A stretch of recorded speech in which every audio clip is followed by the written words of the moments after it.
I was one of those little kids that anytime you said, like, what do you want to be when you grow up, I would say I wanted to be a mom. And I got started way earlier than I expected with both of my children. And then I just got thinking one day when I was bored about, like, what do people do when they can't have kids? And after a couple Facebook searches, I found surrogacy and I looked into it. And next thing I knew, I was signed up and doing it. And I said it was only going to be one journey.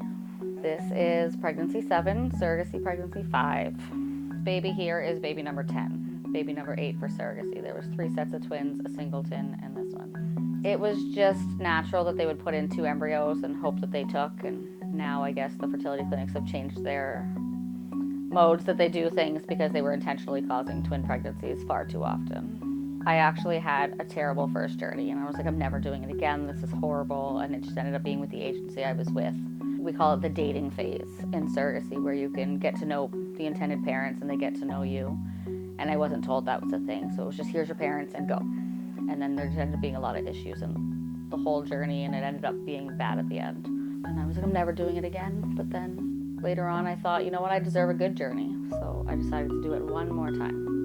And then I had a good journey, and I was like, this is great, I'm happy, I had my happy journey, I helped a family. The best way I can say it is, like, anyone that gets tattoos, it's kind of addictive, where you're just like, I could have another tattoo. Like, it's the same thing with surrogacy. You're like, it was just so much fun, like, let's do it again. I'm clearly slightly crazy. During a surrogacy journey, ideally you arrange with a couple ahead of time what you both want in the end, and there's some couples that are just like, we want no contact. But in my case, it was always that we wanted to stay in contact. So I've actually been out to Italy, where 5 of the babies live, for first birthday parties, baptisms. It's kind of like an auntie role, yeah. Being a surrogate always benefited me because I always enjoyed helping people, taking care of people. I didn't have terrible pregnancies. The beginning's always horrible. The end, you're just like, okay, I'm done. But, like, there was never major complications where I couldn't do it easily. And then it was just, you know, it's kind of like watching a best friend have a baby. And you get to be in their life, and you get to hang out with them and watch their family grow and stuff.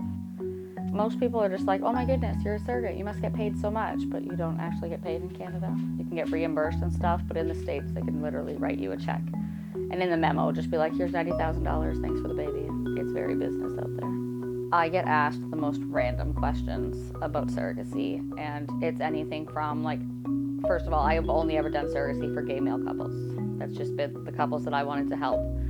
And I always get asked, like, well, do you have to have intercourse with both of the men and just hope that you get pregnant? And I was like, no, that's not what happens. And then my kids always find it funny because, well, my son, when he was smaller and I'd have the big twin belly, people in the grocery store would just naturally be like, oh, are you excited for your new brother or sister? And my son would go, oh, it's twins, but we're not keeping them. And then he would turn around with this huge smile on his face that no one else saw. And eventually you get so sick of explaining the story where you're just like, whatever.